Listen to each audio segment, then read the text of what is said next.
time once again to slip into your camo, grab your bow, and join us out in the field for another episode of the Up North Journal, presented by PSE Archery. The Up North Journal crew is knocked and ready to rock for another exciting adventure. So let's step outside and hit the trail. This episode of the Up North Journal podcast is brought to you by PSE Archery, Carbon Express, Fourth Arrow Camera Arms, Wind Scent Hunting Sense, Killer Food Plots, Seeds, Supplements, and Attractants, Cabela's, Spot Shooters, Limb Walker Game Calls, Twisted Minds Bowstrings, Hunter's Blend Coffee, Antler Action, and Family Traditions Tree Stand. And don't forget, you can catch us in syndication at 2 p.m. Eastern Time on goodtalkradio.com.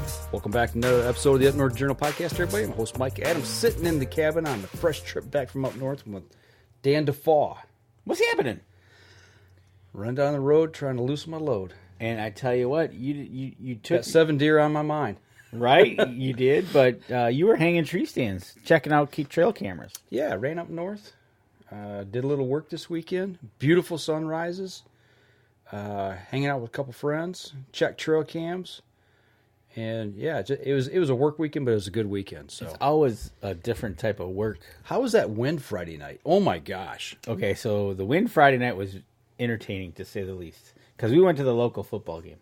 Yeah, I called you on my way up north. Yeah. And the wind was howling. When we got there, it was coming out of the southeast, and by the start of the game, it was swinging around coming out of the northeast.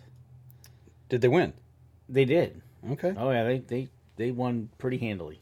That's good. 42-0. But the wind was horrible. I was heading up north all the way up till I got off the freeway at the 202. Did you have a trailer? I was pulling my little utility trailer. Was that making a difference? No. Oh, okay. No, not a bit. But I was on, you could feel it blowing me off the road. And as I started heading up M33, you'd see some trees that people had pushed out of the way. Oh, yeah, okay. And I cut off at Curtisville Road and made the cut back through the National Forest across the Osabo. And I think in that 18-mile stretch, there was 12 trees down. They had to go around? I had to go around 2. A couple of them had fell right at the edge of the road. Right. Yeah, or most of them did, But yeah, there was 2 that I had to stop, drive around, go on through. And then when I got to camp, I was really worried about the wind, so I took my chainsaw with me. Yeah, definitely. But John at camp, the guy that lives there, he actually got out that evening and actually moved 3 trees so I could get in. Really? Yeah, so that was really nice. Yeah, that wind was something. I mean, that was definitely howling. It was blowing pretty good. But Yeah. Got to camp and got a good night's rest and got up early the next morning and got after it, That's a good thing. We're getting to be about that time. Like we said, the Youth and Liberty Hunt was this weekend, so the seasons for shooting deer have commenced. It has, but you know what? You kind of know. I've been going through a little bit of just a lot of work lately. A lot of early work. A lot of early work, not a lot of time off. So when I got to camp, first morning I woke up, this was what I woke up to. Well, you woke up to that in a beautiful sunrise. Beautiful sunrise and a cup full of your favorite Hunter's Blend coffee. Mm-hmm. Of course, got to have Hunter's Blend. Got it right here tonight. But yeah, I took it up with me. We made some Hunter's Blend up there at camp, and it was awesome. What was temperature up there? Burr equals. I woke up at 7:30 and it was 40 degrees at 7:30. When I took this photo, it was 40 degrees out. But man, that's what puts the thrill into you for hunting season. Oh, I was fired up, man. And that was a nice, almost crunchy morning. You were almost there. Almost there. The hair in the back of my neck was standing up, and I was just like, it's almost like getting outside for that first morning hunt. When the first hunt of the season when you get out there, and that's what I kind of experienced and felt like. Right, exactly. Because we were just talking about this, that I'll probably be up for the first weekend in October up at the cabin, and the girls were kind of looking out ahead at the weather. Of course, they call for rain, which would be great, but it's low in the 30s and high in the 50s. Perfect hunting weather. You got it. I'm Perfect like, hunting weather. I'll do that all day long. And the guys are out busting geese this week, and actually the second morning, this is what I woke up to. If I had a goose license or waterfowl stamp, and I could have went out and I could have busted some geese. This was about the same time, about 7:30, 7:45 or so, and got to watch them fly across the lake. Now, were they on that pond? Yeah, actually. Oh, they were. They were at corner. They were at the far end, and they flew out, circled, and came right back across, and were headed over to the clover field, or our old clover field. I mean, you could have busted them, limited it out. Yeah, I took those right off the buck pole there. So, oh yeah, okay. Hey, Wayne Sitton's on. Yeah, food plots. Actually, our food plots actually have sprouted, and they are up. They are, probably 2 to 3 inches. Got about 2 to 3 inches of growth. So, Denny Steiner, hey guys, got my first crossbow last week and shot some yesterday. Amazing speed out of that thing. October 1st, deer in trouble. All right, way to go, Denny. Get out there and put some meat in the freezer. Absolutely. October 1st, main season starts up for a lot of states. I almost contemplated stopping and buying a doe tag on the way up and I'm like, I got stuff to do though. I don't have time to hunt. My luck, I'd have shot a doe. And you got nothing done. And I'd have got nothing done. Yeah. So I'm just like, nah, we'll wait 2 weeks. That's funny.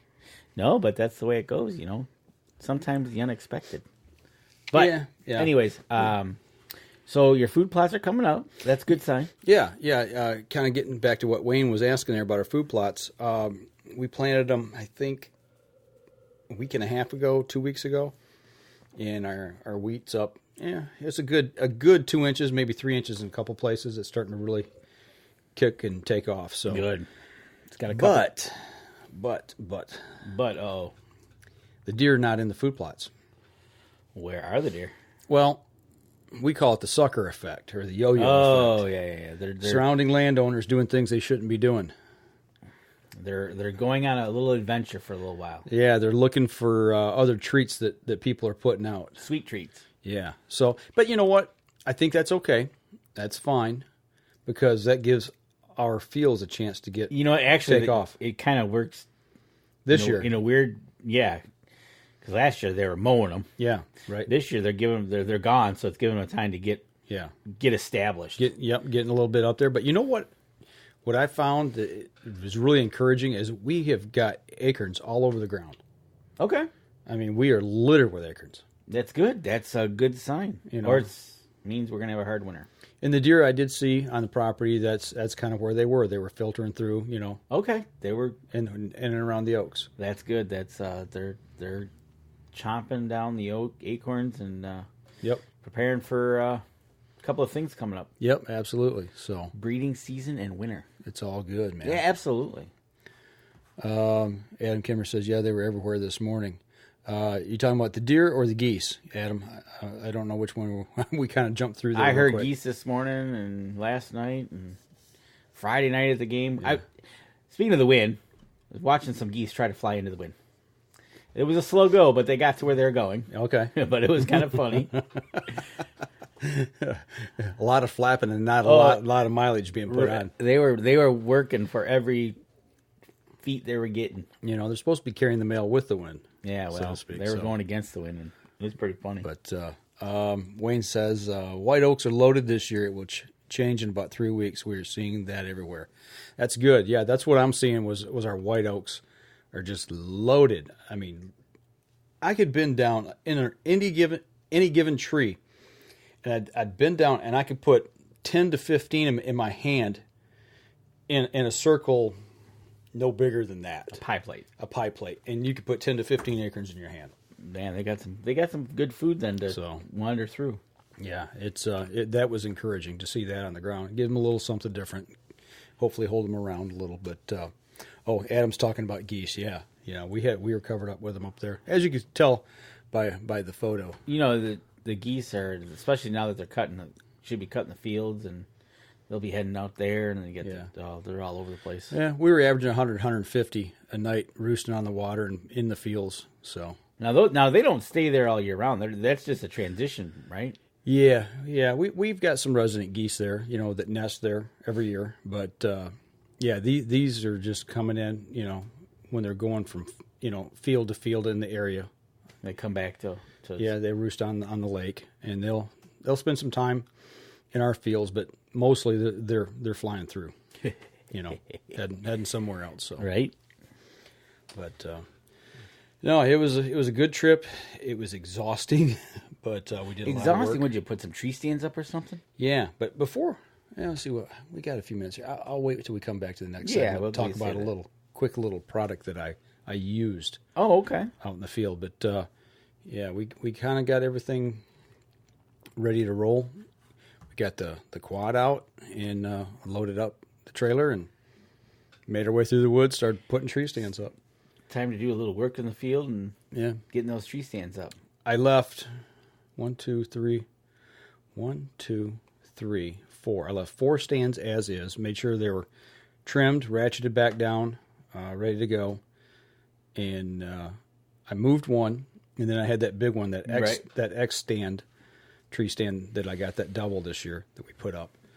And that's kind of the way we went with that. And then a buddy of ours, Dave, he had a double set family tradition stand that we put up. So we moved one, hung 2 big doubles, and man, 2 of them did a lot of trimming. I mean, just a ton. But I tell you what, let's step outside. Let's take our first break and come back. We'll kind of start rolling into that part of it. Yep. Get into your work weekend. Yeah, absolutely. So we're going to step outside. We'll be right back after this. PSE Archery has reinvented the way you buy bows. From now on, you can make the most educated decision possible. By basing your bow choice specifically on your shooting needs and goals. All you need to do is ask yourself, what kind of shooter am I? What do I want to achieve? PSE will help find the right category for you.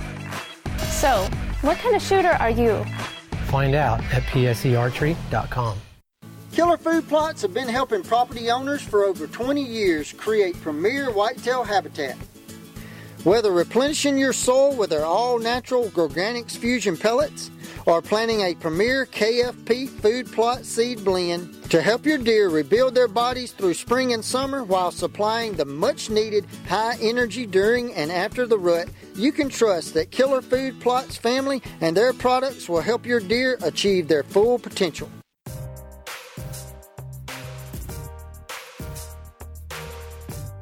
Welcome back. Second segment of the show. Talking hanging stands, getting ready for deer season.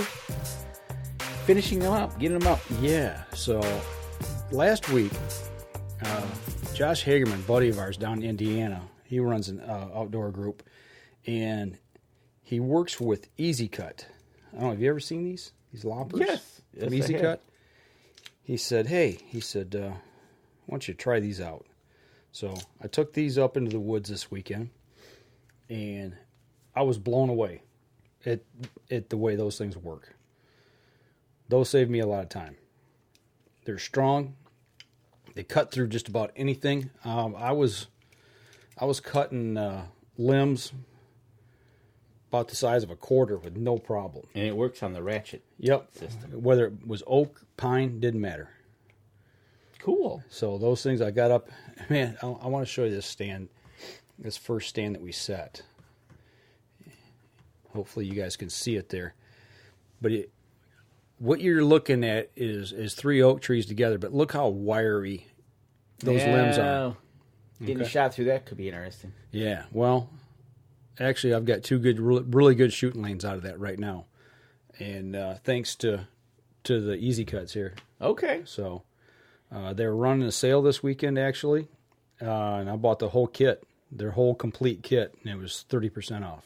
Nice. So I was like, yep. After the first day of using these, you're ordering. Got on the phone, ordered them. Done deal, man. They're coming. But yeah, you as you can see in this tree stand. Well, those on the podcast have to go to the live stream. But right there in the middle of 3 oaks. That was a family tradition single set. That's the one that I actually moved into this spot.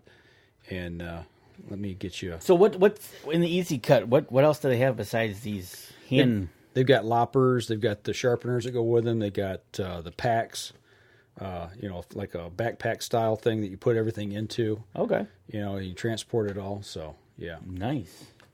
I just went ahead and got the whole kit and caboodle. And hang on here. Let's come back here. I want to show something real quick. This blade, right here. Once this blade gets worn out, or let's say you get on something really tough and you squeeze down and you break it. Okay. It is an Allen wrench here. You just pop this blade out, put a new one in. So the blade's replaceable? It's replaceable, yes. Or you can take it out to sharpen it? Take it out to sharpen it, yep. Which makes it real nice. So, I thought that was key for this whole system here, and the way this thing works. But, I just ratchet it down a couple times and snap, the limb came right off. Cool. But back to the tree stand here. So if this would be sitting up in the tree stand looking straight out, let me get this shot here. This is the end of my food plot. Opposite end. Remember the end you set in for muzzleloader season? Yeah. This is the south end. Oh, okay. Yep. So we're getting a lot of deer activity coming from the right of this picture through a pine thicket. And I've actually got a shooting lane to the right as well. Okay. And then straight out in front. So you're going to ambush them as they come into the food plot. That's the idea. Yeah, absolutely. Because what they're doing, they're popping out from the cover in the left and they're popping out from the right-hand side behind me, like kind of quartering away from me on my right-hand side.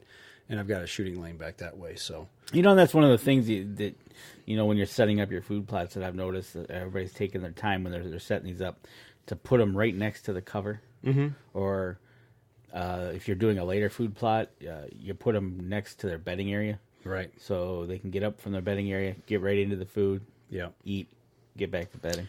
The only thing I don't like about this, what's going on right now with the food plot, you look just ahead to the right. That's part of the logging. We did some logging in there, and there's a lot of treetops that are still down in there, and the deer aren't transitioning through there very well. We need to run some fire through there, or either just flat out burn that debris, or at least get some fire running, get that matted grass out of there, so we can start getting some new growth coming up. Right. So you need to get that the understory, crushed down. So it's but other than that, I'm real happy with the way things are turning out at the end of this field here. I think this is going to be a very productive stand this year. So that's what we're hoping. That's what we're hoping. You got that right.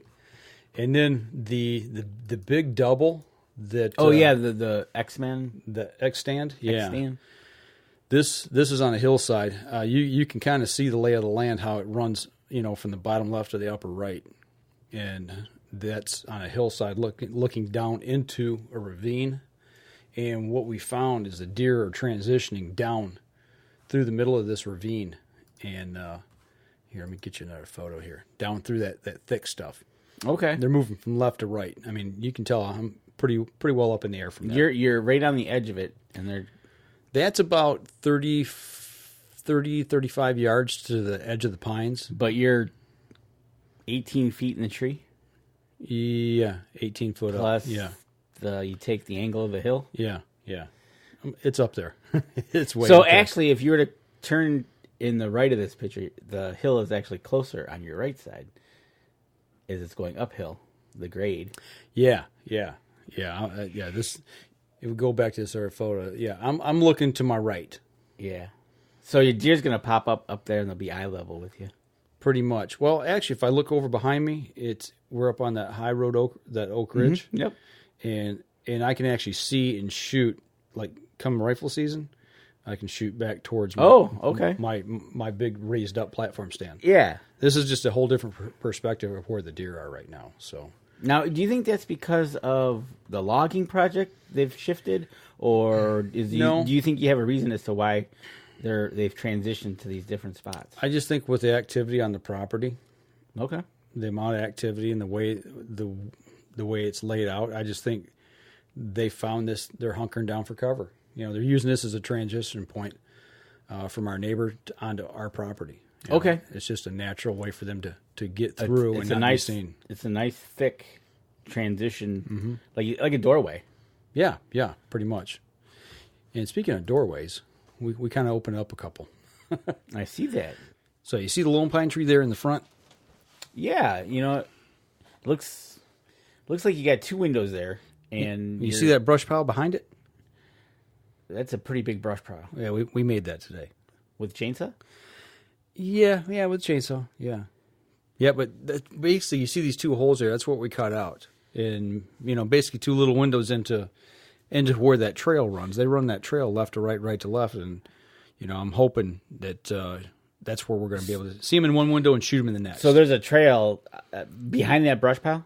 It's at the back of that cut. Like, you look to the left there. There's a trail right back there. Okay. So how far is that from the stand to that trail? That's probably... the pine tree's probably a 30-yard shot. That's probably 40 yards back there. Okay. So you've got 40 yards, and then you've got about 10 yards to see them in one window and get ready to shoot by the time they're in the next window. Yeah, roughly. That'll work. And with the drop, Oh, that's right. You're looking down. Yeah. You're going to have to make sure that I take the rangefinder with me. Hey, what angle you think that is? I don't even want to think about it. I don't know. I'll measure it when I go up with a rangefinder. That's interesting because... the one time I hunted in Wisconsin, we were hunting on literally a cliff that I climbed up the tree, which I think I was 18 feet. But yet when I looked out at the cliff, it was like looking above the trees, 12 feet to the dirt. Okay, and then the ravine. It was wild. So. Yeah, that's what we're hoping. So you got the one trail in there you're watching? There's multiple trails in there. And actually, there's another trail that you can't see in the photo in the foreground down at the bottom. Which is closer. Yeah, of this photo here. And I don't know for the guys out here on the live stream, on the podcast, it's like, what are they talking about? I can't see it. But right. You're going to have to go to the live stream to you're going to have to go to the live stream. Check out the pictures, and you'll understand. But it looks like you were a busy little beaver with the chainsaw today. I wasn't. John was, but John was. I was in the tree stand. That's telling him where to cut. Yeah, pretty much. But then what we do? They fell all the trees. Then we got down, and then we made the pile. So I did help make that pile. Oh, okay. Yeah. So any really thick trees in there, or are those all just scrubby? Oh no, there were some that were 4-6 inches around. Really? Yeah. I mean, like I said, I thought he was building a house down there. Oh, you built a rabbit hutch. Yeah, accidentally. We talked about that. You built a rabbit hutch, and any small game that want to hide from... It's a great hiding spot. From coyotes or anything. They can go hide in there. And we actually thought deer might actually bed in behind that, in that thicket, because that's a good windbreak. So, right. That's that's a good one, too. So, you never know. Absolutely. So, you'll have to come up and check it out. I think I will. All right, I tell you what, we're running up here close to a break, so let's step outside and take our next break. We'll continue the conversation when we come back. We'll be right back after this. PSE Archery has always dominated the speed category. Now, the most revolutionary cam system ever to hit the market has perfected the shooting experience. Introducing PSE's Evolve Cam System, featuring extremely high let-off capabilities and the smoothest draw cycle in history. No other cam system has ever delivered this level of total comfort and total control. Experience PSE. Experience performance. Killer Food Plots have been helping property owners for over 20 years create premier whitetail habitat. Whether replenishing your soil with their all-natural Organics Fusion pellets or planting a premier KFP food plot seed blend to help your deer rebuild their bodies through spring and summer while supplying the much-needed high energy during and after the rut, you can trust that Killer Food Plots family and their products will help your deer achieve their full potential. Welcome back. Third segment of the show. Sitting here still talking about up north. Up north, yeah. I was at a wedding this weekend, but just the cool air and doing yard work today, cutting the lawn, and just the leaves falling and the change. You could look into the woods and you could see the change happening. The 7-point is still around. They saw him last night in the backyard, but it's coming. It is. That's the one thing I didn't see up north yet is a bunch of color change yet. I did see a few trees that were starting to turn, but not so much up there? Not very many. Okay. And the trees don't seem to be as stressed up there as they are down here. No, I doubt it. I think they got plenty of rain. Yeah, from basically probably Saginaw up. I don't think really there's a water issue. I know over in the UP, we saw pictures of the flooding and everything, and I think they did some with that wind. I think came through too. They got some rain as well. So Yeah, I don't think anything above the southern half of the state sounds okay. Yeah, so we're probably still a couple weeks out before we see any really solid progression of leaf color changing yet. So, and actually, the oak trees, I've still seen quite a few acorns in the trees. Yeah, it's only well, I guess we consider it the end of September. Yeah, pretty much. Yep. So yeah, this should be got another week to go. Another month of really switching over because I know like in the UP the colors will be coming in a couple weeks, and then it'll just work its way down the state. But yeah, I still got time. What's Tim Cias got to say over there? He says, thanks for the support, Danny Defoe. I'm planning on doing just that. See? So I'm his coach, man. All right. I'm there for support, buddy. Absolutely. You need a text of support, call me. Oh, you going to go down there? Give him some support down there? I said I'd text him. Text him all my support. Okay. If I have to Facebook him live support, I'll do that too. You're not going to head over to the Virginias? Well, no. Unless I can hunt. Hey, Tim, if you're still on there, how's the rain down that way? I know that rain, that hurricane pushed up out of the Carolinas up into southern Virginia there. Did it ever get up your way? And quick shout out to everybody down there that's still dealing with water. I mean, I know there's still massive flooding down there. So. There is. And actually, they showed a person, I think it was a school bus, but he was driving a school bus, and it was loaded with animal carriers. Really? That he was just... And then so you're about to be flooded, so you leave your dog on the front porch and take off. Maybe they couldn't take him with them. I know that just cheats me off. I know saw that. But there's certain situations where you're only allowed to take yourself. You can't take anything with you, even pets. I mean, I know that's bad, but I know it just cheats me off. I know. But anyways. Yes, everybody down there. Tim's back. Has not stopped all day, so he's getting the rain down there now. Man, you want to talk about a slow system, right? So not good at all. You know, it's just one of those things, man. We get rain here, but not of that caliber. Yeah, right.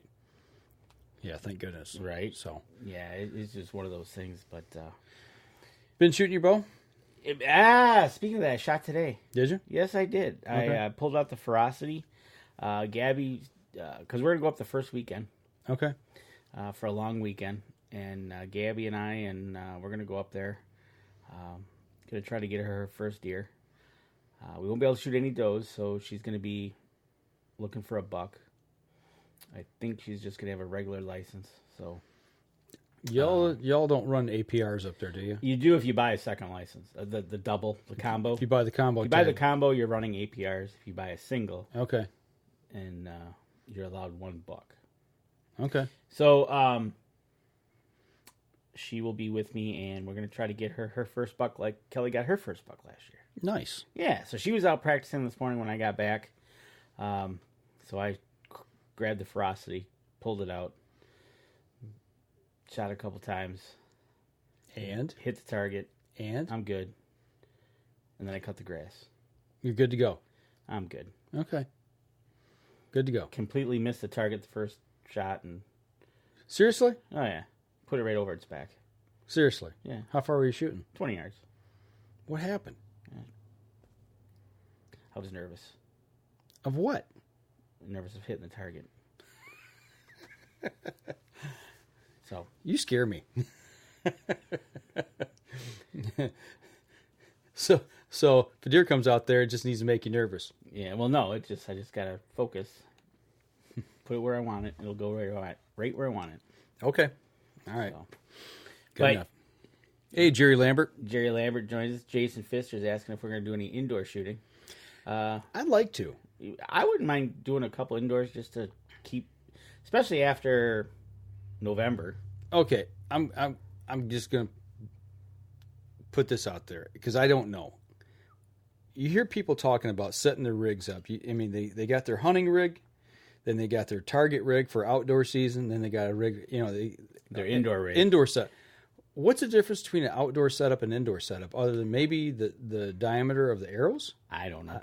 I ran into that last year when somebody wouldn't shoot because they they had their outdoor rig changed over to indoor rig, and I'm like, what? I don't get that. Right? That's something I just don't understand. Hey, Dan Anderson, what's going on tonight, man? Hello, Wisconsin. So, but had an interesting conversation. We talked about. Remember, we talked to Pat Durkin about the grouse in West Nile. Mm-hmm. Talked to my cousin who actually moved up to Houghton Lake, and now hunts every day.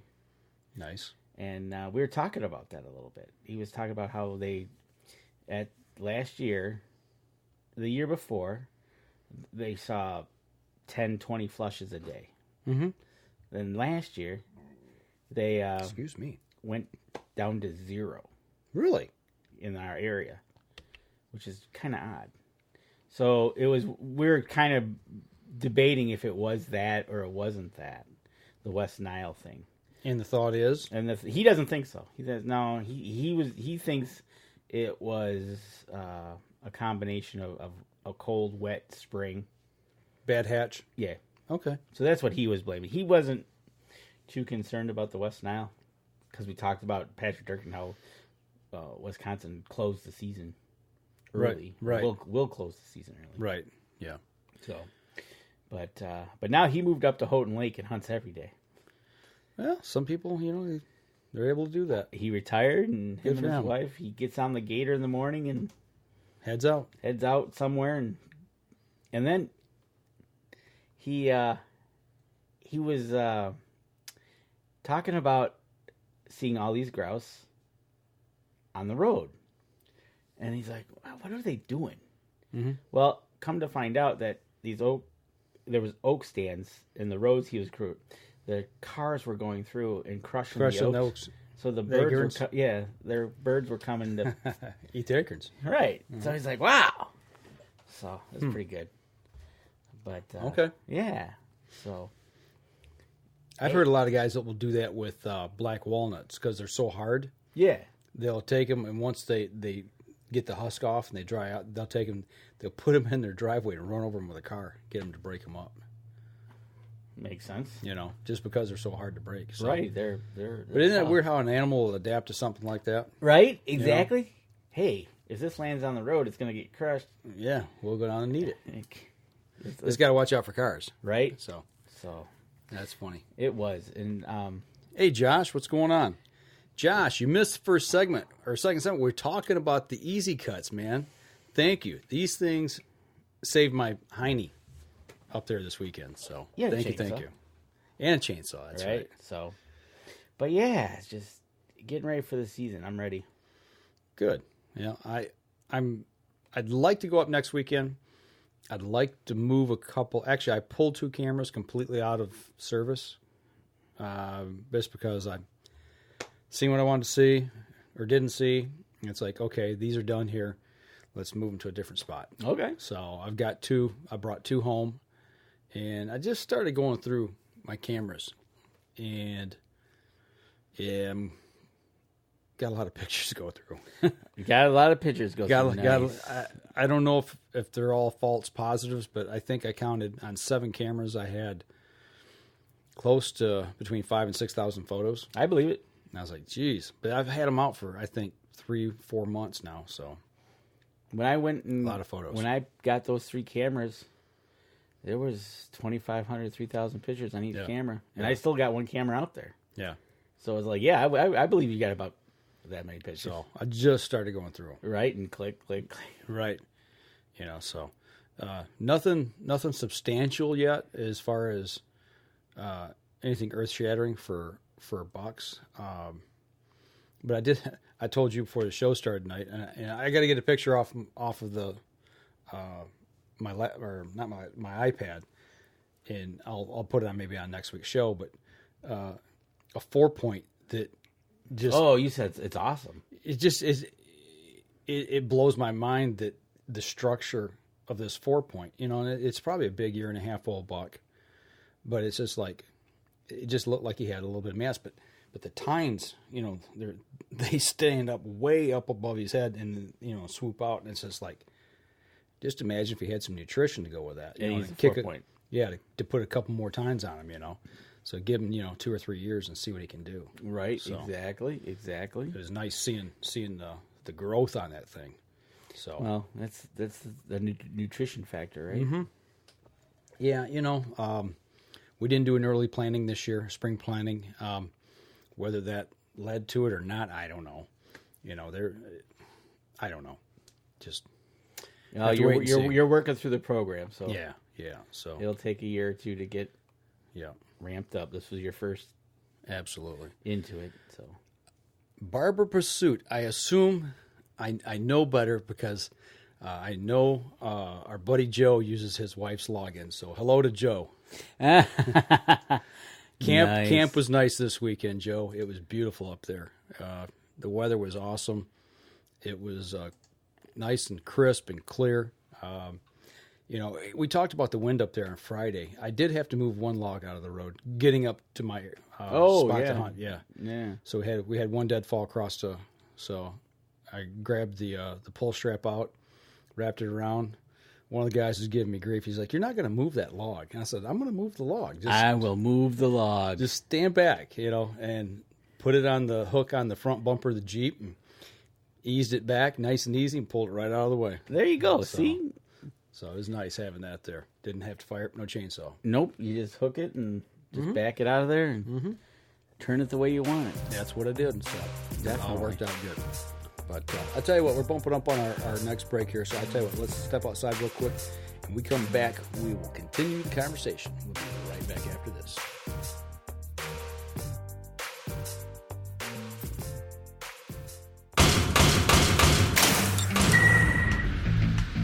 Acceleration is part of PSE's DNA. PSE pioneered the speed movement. Now they've developed the vapor category to help you find the most powerful bows on the market to fit you.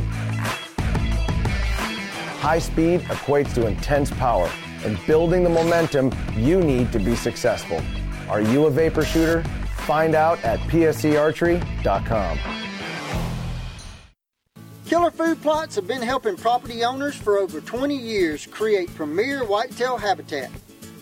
Whether replenishing your soil with their all-natural Organics Fusion pellets or planting a premier KFP food plot seed blend to help your deer rebuild their bodies through spring and summer while supplying the much-needed high energy during and after the rut, you can trust that Killer Food Plots family and their products will help your deer achieve their full potential. Welcome back. Last segment of the show. Josh, if you're still on, just wanted to say again, thank you for sending the easy cuts my way to try out. Just so you know, I did put an order in this weekend for another set of these and the loppers. I can see these being in the backpack. Oh yeah, when you go, gotta carry those in the backpack when you're going out setting tree stands up, even when you're hunting. Maybe you're doing a ground blind or something like that. Or if you're doing a quick, you're doing a quick walk and you have them set up right here. Add some brush. Absolutely. But I see you got something called up here. I know you want to talk about this. I thought it was interesting. And it's from PSE. Yeah. And it was posted this week. PSE Archery. Right. Is it a new division? I'm still trying to find out. But it's now called PSE Rifles. So, did you go through the lineup and see what they had? I was looking through it, and go back to home here.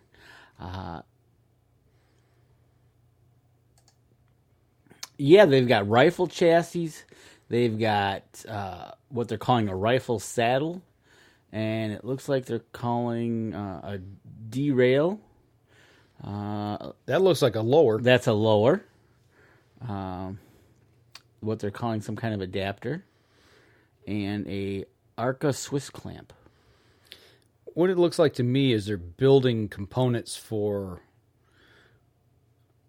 competition or precision rifles.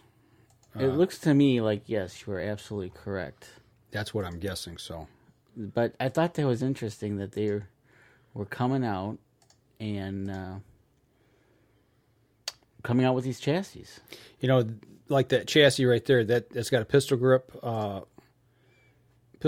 it, but the stock has adjustments for the cheek weld and the length for the exactly. It reminds me a lot of what we used to shoot back when I was shooting on the rifle team. Engineered for the Remington 700 short action. Okay. So it's specific for that's their venture into this. That's what it's built for. Yep, exactly. Okay. So then here they are. They're taking their knowledge of their engineering, and they're now expanding their market into the rifle area. Well, it only makes sense if you remember back when they had the TAC 15 hybrid crossbow. Right. You exactly. know, it was built to attach to a lower of an AR-15. And then they built the TAC 10, I think, which was all inclusive with the the whole stock mechanism. Right. Instead of just clipping onto a lower. Then they have what they're calling a saddle, which attaches to a tripod that you can basically saddle your rifle, clamp it in position, and it acts as your shooting rest. Kind of like a tripod or a bipod or a monopod. It's cross sticks you put them on to shoot with. So. Yep, and it's I thought that was kind of interesting. It came out this week that I saw. Yeah, just them trying to expand their horizons into different. Well, I saw somebody. I put the post out there. It didn't take long. Somebody, kind of poo-pooed it, made a snide remark, and I'm like, if you don't know the company, you don't understand why they're venturing down this line. I mean, the engineering that they've got and what they do, because they build all their own stuff. Right, exactly. They build it all right there in Tucson. And one of the things that companies have to do is they have to maintain and survive. Right. So if it's looking into different aspects of using their engineering, why not? Exactly. Why not? I don't blame them, So, and if Pete's behind it or somebody else is behind it, yeah. Hey, give them credit for venturing out. Yeah. I'm hoping. Well, actually, that won't be at ATA. That will be at SHOT Show. So no. Well, actually, the saddle might. The saddle could be. The saddle be for a crossbow. You can use for a crossbow. Yeah, so we might see that there. Yeah, and if we do, we'll check it out. Yeah, absolutely. So, PSE Rifles. Yeah, go figure. Expanding their horizons. Right, exactly. So, but other than that, it just was a busy week. I was down at a conference learning about metal. Mm-hmm. It bends. That's good. Yeah, it was okay. So a couple of guys there. Obviously, we hunt and stuff, and we were looking at each other at lunch when we were having lunch, and he said, "You know what? You when you walk the floor, they've got the different vendors, and basically, this is my 4th year going to this thing, I think, and they're kind of all the same now, right?" And we looked at each other and said, we'd walk the floor if this was a hunting show, wouldn't we? Yep, absolutely. I said I'd be all over that floor, but right. And it just goes to show you they were getting ready, setting up for they're getting ready for their hunting and stuff, and got a story from one of the guys. It was really interesting. Maybe I can get him on to talk about this. It's a really interesting story, to say the least.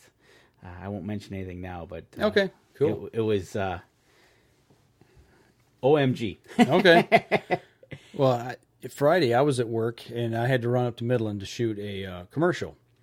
I won't mention the client or anything, but as I was driving up there, the salesman, our sales account executive, was going with me. It was his account. Oh, okay. So we're talking on the way up. He's like, "Yeah, you're gonna love this guy when you meet him because he's a hunter too." And you hear that and you're like, "Okay, yeah, whatever." Right. And we got up there and introduced each other, and as we started talking, and he hunts pretty close, just up near Alpena. Oh, really? He just bought 3 years ago, bought some acreage up there, and him and his son hunt there, and we just got to start talking, and he was talking a little bit about logging and losing some trees to just disease or something or dying, and we got to talking. I'm like, "Well, what kind of tree?" And he says spruce. And I said, "Well, it's probably the spruce budworm," because I said, "We got hit hard with it, and we're not that far from you." "Well, what's that?" So here we go. So as I'm shooting video for this commercial, we go down that road. Then we go down the logging road and talk about logging. Then we start talking about habitat. He starts asking me what we planted and what we've had success with, and so we start talking about that. And then by the time we got towards the end of the shoot, started talking about shooting does, not shooting does, and he says, "Well, what's your philosophy?" And I said, "Do you really want to know?"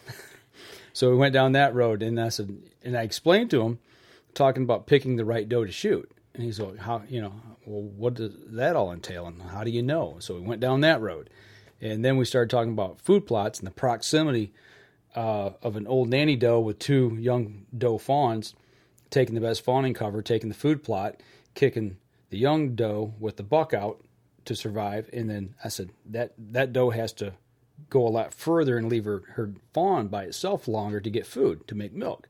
I said, so really your younger does that have the worst fawning ground are more susceptible to predation. Their fawns are more susceptible to predation because they're away from them longer.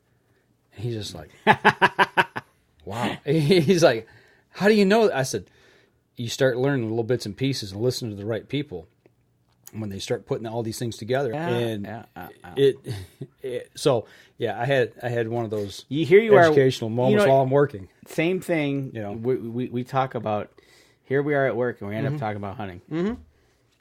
Absolutely. So we talked all about lunch, about hunting. Right. It was hilarious. Makes your work day go by faster too. It definitely made lunch go by too quick. Right. Because you want to keep talking. Yeah. It's like, all right, we got to get back. Yeah. So, but no, it's just this weekend. I don't think I got anything planned. Probably just to get ready to get going up because the Monday's the 1st, right? Monday's the 1st. Yes, a week tonight's Sunday night, so a week from tomorrow is the opener here in Michigan of archery season.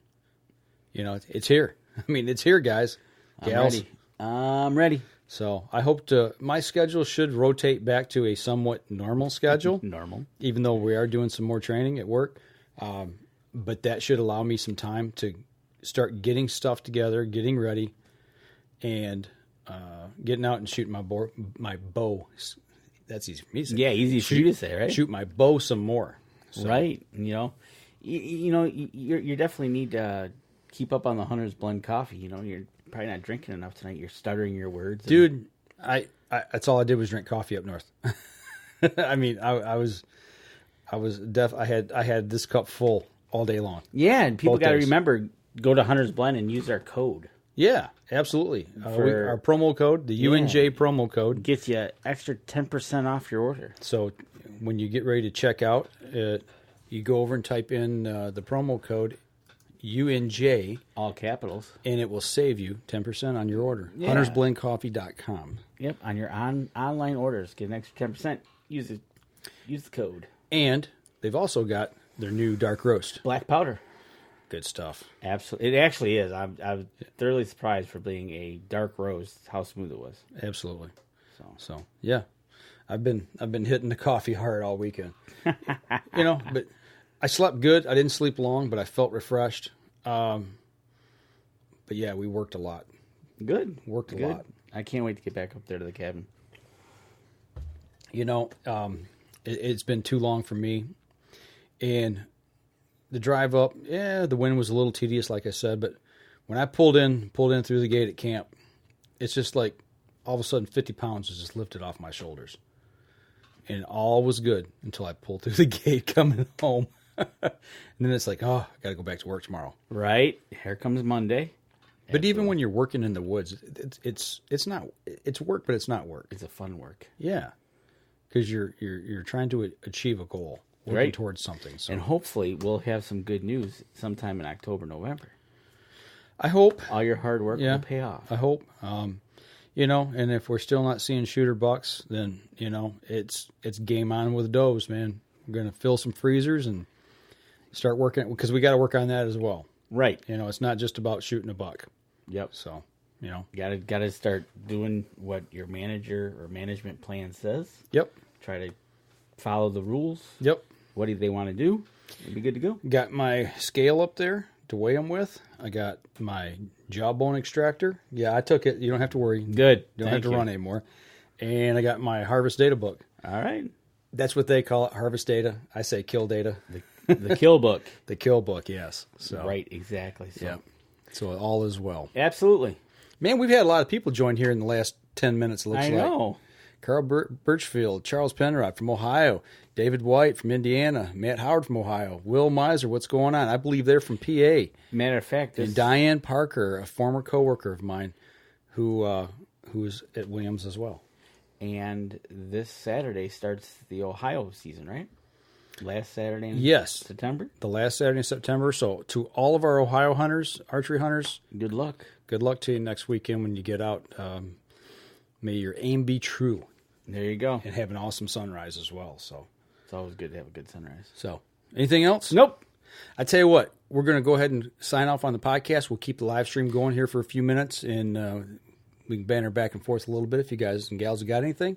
But that'll do it for us this week on the podcast, folks. And don't forget, you can catch us in syndication at 2 p.m. Eastern Time on goodtalkradio.com. This episode was brought to you by PSE Archery, Carbon Express, Fourth Arrow Camera Arms, Windscent Hunting Scents, Killer Food Plots, Seeds, Supplements, and Attractants, Cabela's, Spot Shooters, Limb Walker Game Calls, Twisted Minds Bowstrings, Hunter's Blend Coffee, Antler Action, and Family Traditions Tree Stands.